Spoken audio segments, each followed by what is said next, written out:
get ready for Monday Mortgage Minute with your hosts, Tom McNamara and Bruce Woodburn. All right. Monday, another great week. It is another great week. It's almost halfway through the year. Here we are still selling houses and getting people into new homes and helping people with their mortgages. And what a great life we've had to choose, huh? Absolutely. Today, I want to talk about something a little different. I want to talk about a high percentage of mortgages. And I've heard it's between 20 and 27% of new mortgages are no longer conventional or government mortgages. A lot of them are now non-QM products, meaning they don't meet Fannie Mae guidelines. They don't meet Right. Freddie Mac guidelines. They don't meet HUD, Ginnie Mae, or VA guidelines. Why? Because they're designed for people that don't fit into that box, but are still good risks. I want to talk about this because one of the first things that I think of when I think of alternatives is, oh my God, the world's going to fall apart again. And these lenders are going to do these irresponsible mortgages, and it's going to get us into all kind of trouble. I want to talk about that, and I want you to pick it apart as we go through this. How about that? Sure. Yeah, sounds great. Sounds great. So just for everybody's sake, QM is qualifying mortgage, right? That's So right. it means that it follows the guidelines that Fannie, Freddie, or whoever in the different government organizations set out. Non-QM just means we're going to ignore them, but it doesn't mean we're not digging into who you are, what you do, where your money comes from. It just means we're not going to follow their rules exactly. That's correct. They're still qualifying to be done, but it is non-traditional. And that's why Sure. we call it oftentimes non-QM. It's non-traditional financing. Now, some back in the day might call it a BC loan, but they're really not, because those were people that were less than qualified that shouldn't have qualified. And that's what got us into trouble back in 2007, 8, 9 through 15. So Well, we're not talking about seeing those kind of stupid loans come out, but maybe some that are on the questionable side. I wouldn't say so much questionable, because there's other things that have to be done to verify that the person is of credit worthiness. So Okay. first of all, just to digress a little bit, the bad mortgages that we were doing back in those days, and when I say we, I did not do them. I was not part of that, but all my peers were telling me how foolish I was not to do them. And I'll be honest with you, I was scared. They had 125% mortgages available, no money down. You actually got 25% back. You tell me that makes any sense at all? That never made any sense. I told my entire branch, do not do those. Don't put those through my branch. I had 2 loan officers leave me. 2 loan officers leave me. They wanted to do them. I tell you what, then they were doing investor loans, 100% financing on condos that were condo conversions. Tell me that's just not foolish to do that. So they were doing no income, no asset. So in other words, I can get a mortgage and I don't have to show you any income or no assets. I just find the money and go to a closing. It's no wonder it was a disaster. Those are bad loans. So what they did is they got rid of all that. They really enacted the Don Leach-Bliley Act, and that act really came into effect and made quality mortgage a big thing. So that's when TRID came into effect and made it so mortgage companies had to be more prudent underwriters. So it made sense. You have to have certain credit scores, show your credit worthiness. You have to have enough skin in the game. You have to have some assets into it. You got to put your money into the deal. It's not all gift money. It's not zero money. So you have to have skin in the game. So you have to have assets. Then you have to have the ability to pay. If you didn't have to show your job, how could you prove your ability to pay? People were putting down that they worked at McDonald's, then they were a fry cook, and they were buying a $600,000 house. Those things don't make sense, and that's what happened. But these banks were putting these things together and telling everybody that these were good mortgages, and then they went out and sold them on the open market, and a lot of them were bought by foreign countries with their country's assets to purchase as a valuable asset, only to bankrupt these other countries and almost us as well. So having said that, Now we have what we call prudent underwriting, meaning that I've got to verify assets. I can't do these loans with crappy credit. There are loans that you can get with crappy credit, but I'm going to Sure. tell you something. There ain't no money down loans with crappy credit. No, You better, you've got to you better have something else in the game, right? Even with FHA, Tom, if your credit score is 680 or below, you have to have at least 10%. And a lot of the time, it won't even approve it until you have 20, 25, or 30%. So they've upped the game to make it so that the foreclosures are far less frequent. And if you look at our market right now, there's not very many foreclosures on the market. There's a few short sales, but that can happen because of death, any kind of thing. Even foreclosures can happen because of death, family member. Those things can happen. But I'm just saying the typical person that can't pay their mortgage has so much equity in their property that they could sell and get out of it. And you know that. I deal with foreclosures all the time, and there's only been, out of the last about dozen that I've done, there's only been one that after paying expenses, they weren't going to have any money. Everybody else has walked away with 20, 30, $100,000, and they were in foreclosure and they still walked away with a ton of money. They just had to sell because they lost their job or somebody passed away or something happened that made them stop. We have to account for those life events, and those are actuarially they are used to underwrite loans at certain percentage that can happen. We're at an extreme low, and it's so low that you see the headline sometimes that they're up 42%. It means it went from 1 to 2. There's virtually none. But anyway, let's get back to this thing, because we're gonna be doing a class on this coming up. Yep, we're gonna be doing a class on this. This is gonna be for all realtors. It's gonna be on June 24th in Winter Park, Florida, from 2 to 4. Now we will have a happy hour afterwards for questions and answers and get to know the loan officer. I'm bringing in Pete Fakaisin from Ohio. He runs our non-QM department. Cross Country Mortgage has more non-QM products than any lender in the world. It's insane. And we have all kinds of exceptions that we give on these as long as the exceptions make sense. So some of these products would be, and any realtor that is not completely familiar with this, and you need to be familiar with them so that you can then turn around and help yourself market or co-market with us, and we'll help drive traffic to you. Because there's a lot of folks out there that just don't know these exist, or they think they're bad mortgages, and some of these are really good mortgages. They're just for people that don't fit in. See, I didn't fit in. I had ADHD. I didn't get good grades in school. I was a DC student. And you know what? I didn't fit in very well. They didn't have a non-QM for me. They should have had a non-QM program for me. And that would have fit in so much better. Don't you think?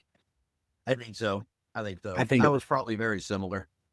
Yeah. All right. So first thing, we're going to talk about self-employed bank statement loans. So self-employed people, the first thing they do is they want their CPA to write off all the expenses they can possibly find so they don't pay any taxes. Completely legitimate. The IRS gives us the tools to do that. As long as they're legitimate write-offs, you can reduce your tax consequences when you are self-employed. But when you do that and you show that on your tax return you made $250,000, but you had $240,000 worth of write-offs, you only made $10,000. And that's all that a bank or a mortgage company is going to use when you're applying for an FHA, VA, conventional loan. That's what they got to use, jumbo loans. That's what they use. And they're going to be very strict on that. So what happens? Client still wants to buy. They've got good credit scores. They have money to put down. On a bank statement loan, it's usually 10, 20, 30% to put down. They have to supply the lender, cross country, with at least 12 months business bank statements. Now, those business bank statements, Tom, will be added up. So I look at that and I'll say to a client, what kind of business you run? I run a fabrication business. How much runs through your checking account for the business a month? Oh, 100,000 a month. Okay. As long as none of those were transferred from another one of his accounts, I'll give him $50,000 a month worth of income. Nice. It's got to average. Now we are looking for things that would be declining. So we are looking for things that might say, Oh, January, February, March, he was making 100, and then April, May, it dropped to 45,000. Is there a reason for that? Maybe we go back now 24 months to show patterns of that. But this allows that client to be able to use those bank statements to qualify for a mortgage. And the interest rates on those programs are not that much higher than a Fannie Mae loan. Okay. You can do them on a primary, a secondary, or investment property on a bank statement program. So very attractive programs. They're a lifesaver for self-employed people. Absolutely a lifesaver. Yep. So, and you can buy that rate down. And here's another thing. This program allows the seller, if it's you can do this on a purchase or a refi, by the way, it allows the seller to pay up to 6% towards buyer's closing costs. Now, I'll tell you what, you get that buyer 4 to 6% in closing costs. And then what happens, Tom, is I can get that interest rate pretty darn close to what a non-owner occupied interest rate would be with Fannie Mae. It's pretty darn close, sometimes even better. So great program, self-employed people. Then we've got DSCRs, debt service coverage ratio loans. Okay. You need to go to webringyouhome.com, register right now for this event. We only have 100 seats. This is all we've got. And you will not want to miss this. This is a down and dirty, get you out on the streets and get you out finding more business.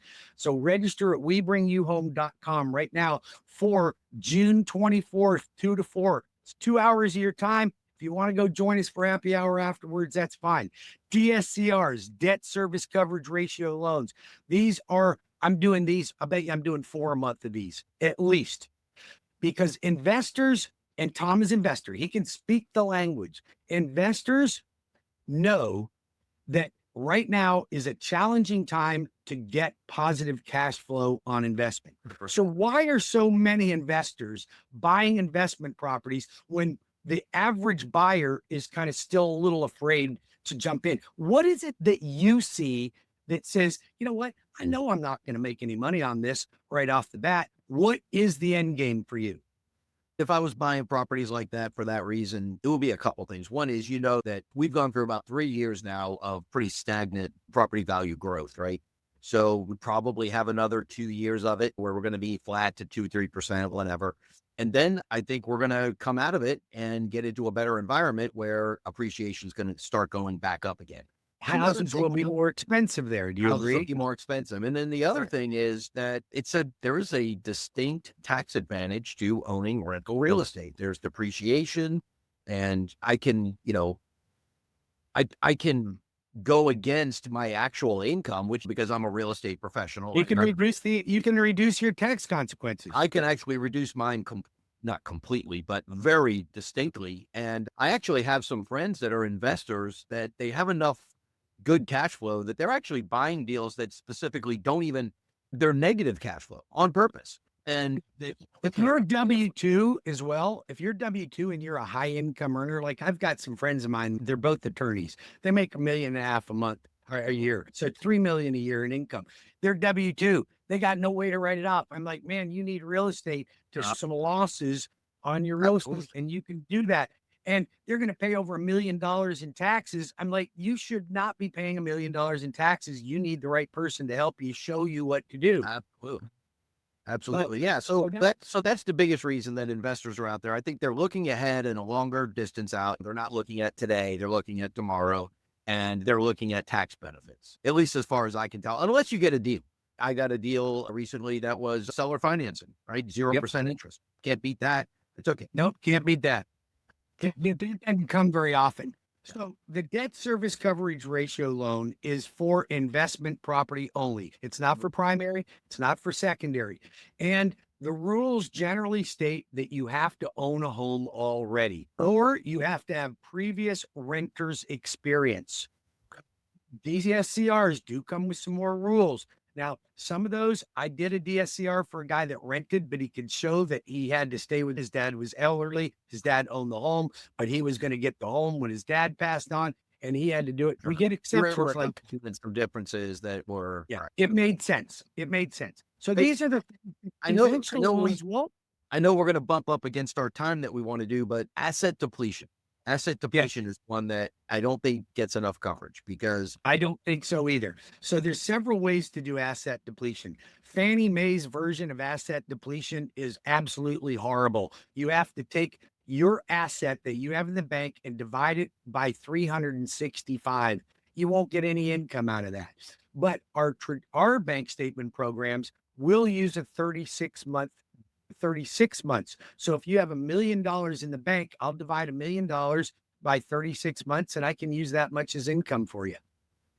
yeah, And that's how you qualify for the loan. And now you said in the bank, what if it's an actual asset? Let's say it's a bond portfolio, or if it's a rental property. Can you do A rental property won't work for that. You're not cross collateralizing it, but a bond is an asset. So bonds, if they're in bonds, that can be used as well. But Okay. it's typically we're going to take your asset. And typically what we like to do is not intermingle the asset that's used for the down payment with the assets that's used for calculating income, because you're pulling money away from that account, right? So we'd say, okay, pay, and you can do it. It just makes it a little muddy. Okay. Sure, sure. We're going to take that asset. And I got a client into a house. This is just recently, got him into a house. He owned a $550,000 house, had a big payment on it. He and his wife only had Social Security. They did not make enough money to qualify for the house they already had. Yeah. They wanted to buy an $850,000 house. They had enough money to put down on it, $200,000, without selling their current home and qualify for the other one, because he and his wife both had several IRAs that I could deplete. And Gotcha. it really it worked out well. Now, I prefer that the client only has one or two because it gets to be sticky when you get that many assets that you're depleting. But super way for high asset clients, low income, high asset. Go to the website, webringyouhome.com, register for this event. If you don't get something out of this event, you are falling asleep at the wheel, because this will help you put money in your pocket, make you more educated when talking to your clients. And I'm going to have the experts at this event. So June 24th, it's going to be from 2 to 4 in Winter Park, Florida. It's worth the drive, even if you have to drive an hour and a half to get there. Now that's for realtors only, right? It's for realtors only. If financial planners want to come, I don't have a plan with that, because they oftentimes know the people that have the assets and they can help guide them in that direction. So I welcome financial planners to come as well. So Got it. All right. I'm going to go on the website right now and register. all right, that is a great Monday Mortgage Minute, and I appreciate you very much. And we'll see you next week. We got more interesting things to cover next week. How about we cover something that nobody has ever even heard of? How about that? Oh, I don't know what that's going to be. See you then. Needed feed.